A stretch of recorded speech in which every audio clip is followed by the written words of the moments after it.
kalau untuk dugaan sih oke, karena kita butuhnya striker sama kalau menurut saya sih winger juga sih. Kalau Ivar Winger. Zenner kayaknya lebih pemain kita di tengah tuh udah numpuk, bukan Iya. numpuk ya maksudnya udah terlalu banyak lah ya. Hmm. Jadi udah ada di situ ada Kyohe, ada Fabio, ada Loncar, ada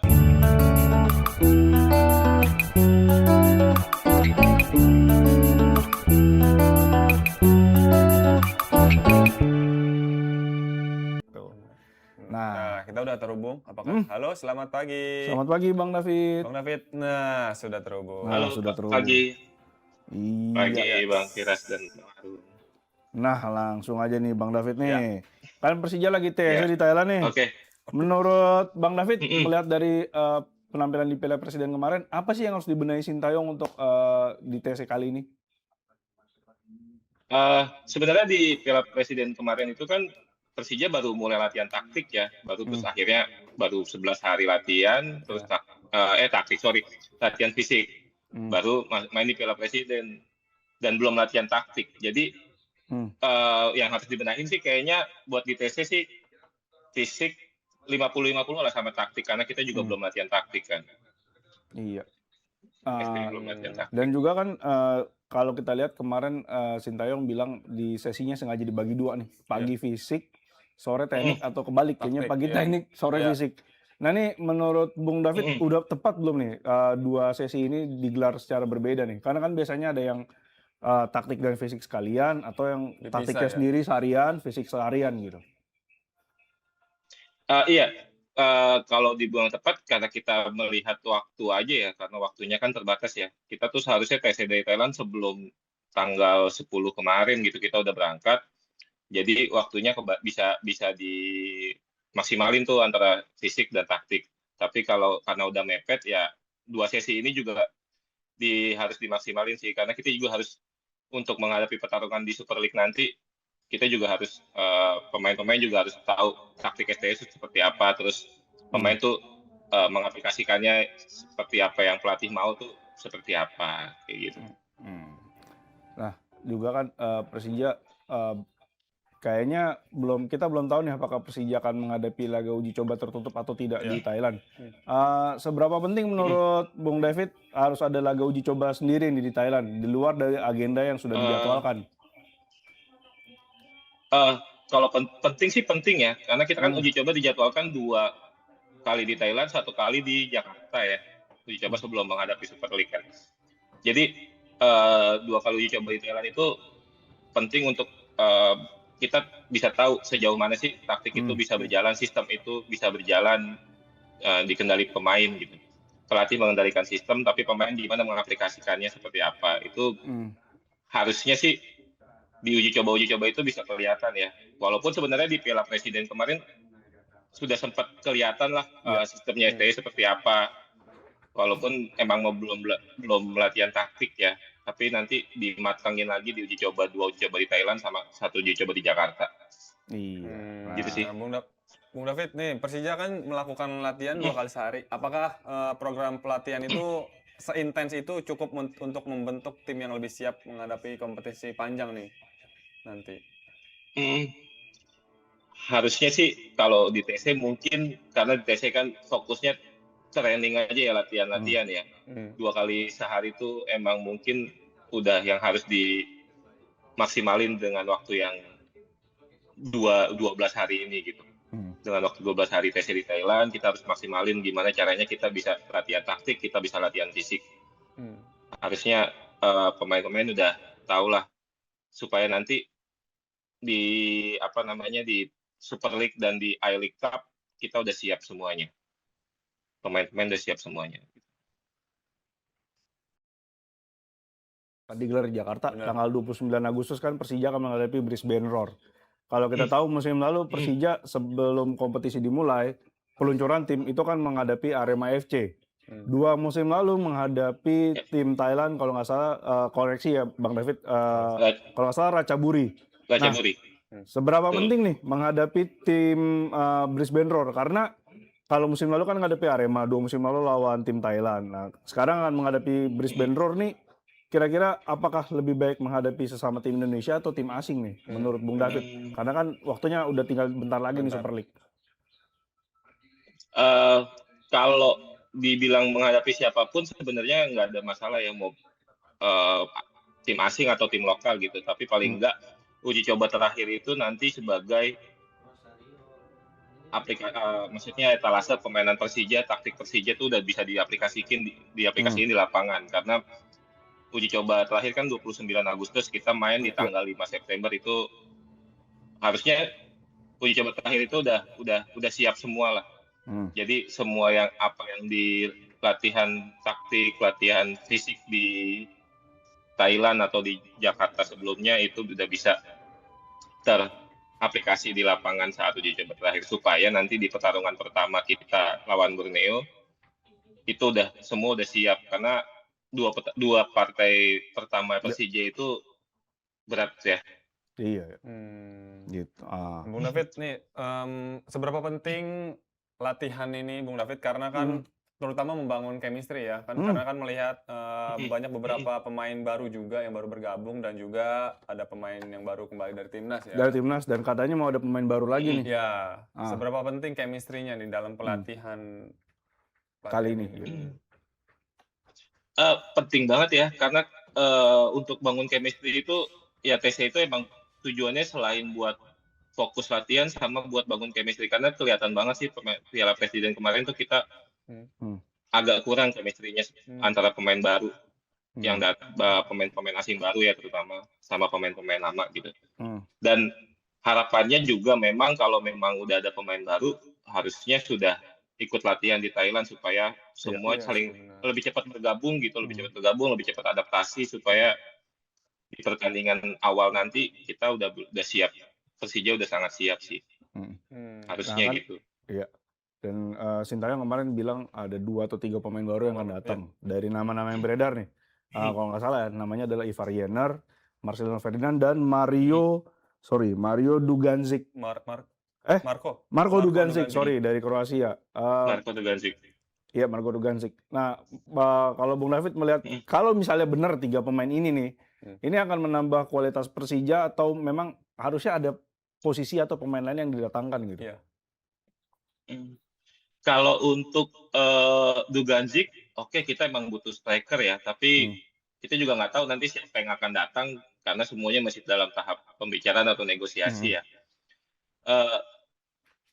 Kalau untuk Dugandzic oke, karena kita butuhnya striker sama, kalau menurut saya sih winger juga sih. Kalau Ivar Jenner kayaknya lebih pemain kita di tengah tuh udah numpuk, bukan numpuk ya, maksudnya udah terlalu banyak lah ya.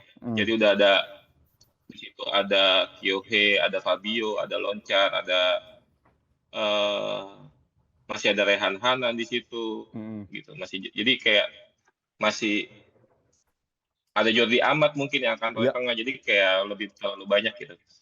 Untuk Ivar Jenner sih, kalau untuk rotasinya buat pemain rotasi sih sayang juga ya, tapi untuk posisi pemain tengah kayaknya belum sih kalau dari pandangan saya sebagai fans ya. Oke. Bung David, Fabio Nego kan mengatakan semua pemain memiliki target yang sama, yaitu menjadi juara. Kalau melihat kondisi skuadnya sekarang, apakah Persija sudah punya kualitas untuk berbicara soal gelar?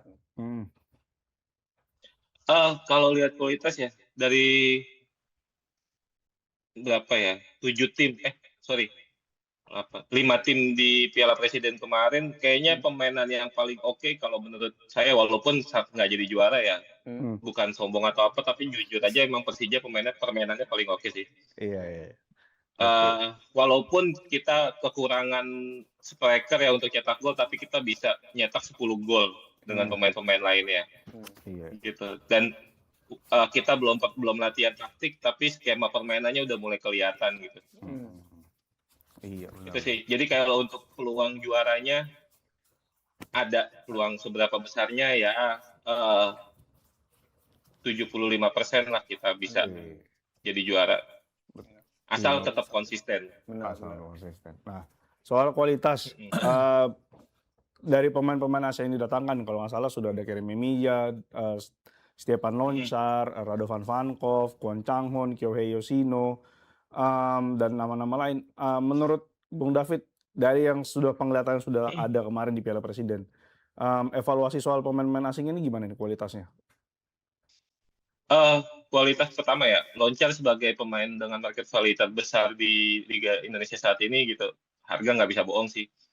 Secara permainan dia oke banget sih gitu kalau menurut saya gitu kan. Terus kalau untuk pemain asing yang lain, Karim Memija aja sih yang kayaknya belum mulai adaptasi. Mungkin karena dia main di bek kanan ya, Mhm, dengan tipikal Liga Indonesia yang pingpong depan mhm, kita habis nyerang tiba-tiba keserang balik itu mungkin dia iya, masih belum adaptasi di situ. Jadi kayak semoga aja cepat beradaptasi. Kalau untuk pemain lainnya, adaptasinya udah lancar, maksudnya udah mulai nyetel juga mhm, gitu. Walaupun belum terlalu terlalu wah ya, tapi mhm, kalau menurut saya udah eh, nilainya kalau untuk pemain-pemain baru, pemain asing baru ini 8,5 lah 8,5 dari ya. 10. Oke, Oke. lumayan nih, Mm-mm. lumayan banget ya Lumayan. 8,5 Lumayan, dari lumayan. 10. Oke, nah soal jadwal berat di 2 pekan awal melawan Borneo Mm-mm. FC dan juga melawan Persib Bandung. 2 klub yang kita tahu Ya, sama-sama bersaing di gelar juara musim lalu. Kira-kira, mm-mm. seberapa optimis nih Bung David melihat 2 pertandingan, apalagi Yes. pertandingan pembukanya kan main di tandang kan lawan Iya. Borneo. Kira-kira Ya, menghadapi 2 jadwal ini nih, apa yang harus dipersiapkan nih? ya. Eh, Kalau lihat dari jadwal ya, kalau lihat dari jadwal kita emang Persija itu di jadwal sedikit agak dirugikan karena lawannya dua peringkat teratas ya, peringkat Mmm, juara sama runner up. Tapi kita nggak bisa alasan di situ. Jadi mhm, makanya saya bilang tadi uji coba terakhir ini benar-benar harus dimaksimalin sama pemain iya, dan pelatih supaya kita tuh udah siap untuk menghadapi kompetisi di musim baru nanti. Jadi mhm, nggak ada tuh pertandingan kalau masih pertandingan pertama masih belum panas lah belum mhm, apa jadi semua tuh harus sudah panas sudah siap di pertandingan pertama iya, mengingat mmm, lawannya juga calon-calon juara nanti kan calon-calon mmm, pesaing Persija di gelaran juara musim iya. depan. Eee, Soal pemain juga kan, apalagi kemarin pas timnas Indonesia main, ini ada satu pemain Persija yang jadi sorotan, Rizky Yes. Ridho. Rizky Ridho. Katanya Rizky Ridho Mm-mm. agak sedikit turun performanya pas di Piala AFF. Menurut pandangan dari Jackmania melihat Ridho yang kemarin banyak dapat sorotan negatif, ini kira-kira dia di musim depan akan berpengaruh nggak nih dengan sorotan negatif itu? Apalagi dia kapten kan? Eh, Apalagi di kapten iya harapannya sih secara profesional dia nggak berpengaruh ya. Mmm, Apapun setiap pertandingan yang dia jalanin sebagai pemain profesional dia harus fokus, dia harus menampilkan yang terbaik gitu. mhm, Cuman yang namanya manusia atau pemain kan memang ada fase-fase atau masa-masa di mana tidak bermain dengan baik gitu. mhm, Itu kan masih banyak faktor dari faktor internal yang mereka mungkin pemainnya kurang fokus, mhm, terus faktor pelatih yang memang tidak memberi pemain itu posisi yang sesuai gitu kan. iya, Kayak kemarin kita lihat lawan Kamboja, Ridho mhm, ditaruh di center kan. mmm, Iya. Eh, itu kan lumayan gitu maksudnya. mhm, Ketika lawan Vietnam itu ditaruh di right center back dengan tipikal taktiknya John Hartman yang harus overlap center back-nya mhm, itu masih masih belum belum nyetel banget di Ridho gitu. iya, oke, Dan memang sih under kemarin beberapa pertandingan apalagi pertandingan penentuan itu underperform si Ridho kalau di timnas. Cuman harapannya ya balik lagi sebagai pemain profesional di mana nanti dia bermain harus menampilkan yang terbaik sih. mmm, Semoga aja nanti dia udah siap di Persija, ikut tesnya di Thailand, nyetel sama mhm, pemain-pemain baru, pemain asing baru kayak Dennis Kollinger, ada Van Pankov gitu. Itu mmm, mudah-mudahan sih udah siap semuanya nanti. oke, siap ya. Benar. Nah ini terakhir mungkin nih dari Bang David, kalau dilihat kemarin setelah Mm, kegagalan timnas Indonesia, Hmm. banyak yang bilang mm, Sintayong, banyak yang bilang pengen nonton Persija karena Sintayong. Mungkin perhatian mm. kepada Persija akan lebih meningkat di musim depan. Eee, Melihat mungkin Ah, adanya banyak fans baru karena kehadiran Sintayong, Jackmania seperti apa nih musim depan? kita sih selalu selalu senang ya, kita selalu terbuka, Jackmania Mmm, selalu terbuka untuk teman-teman yang eh, men- akhirnya mulai mencintai Persija gitu. mmm, Baik itu dari pemain, baik itu dari pelatih. Kita juga dulu kan juga pernah pernah ada masanya pertama kali suka Iya. mmm, Persija itu karena apa gitu. Jadi iya, juga buat pesan aja sih buat teman-teman Jakmania, kita juga harus merangkul mereka-mereka yang mulai baru nonton Persija efek dari Sintayong ini. Tapi kelihatannya memang akan banyak sih supporter-supporter baru Persija ini. Iya. Karena coba lihat aja, apalagi fansnya Persija, fansnya Pratama Arhan ya, karena followers IG-nya aja mereka berdua, Sintayong sama Pratama Arhan aja followers IG-nya lebih banyak dari followers IG Persija. Iya. Jadi positif nih ya. Senang nih ya kalau makin banyak yang akan dukung Persija ya. Antusias ya. Senang. Senang banget. Apalagi mereka-mereka yang emang di Jakarta gitu, karena kita juga kan harus punya rasa sebagai warga Jakarta tuh ya, kita Persija Jakarta memang harus lebih Persija gitu sih.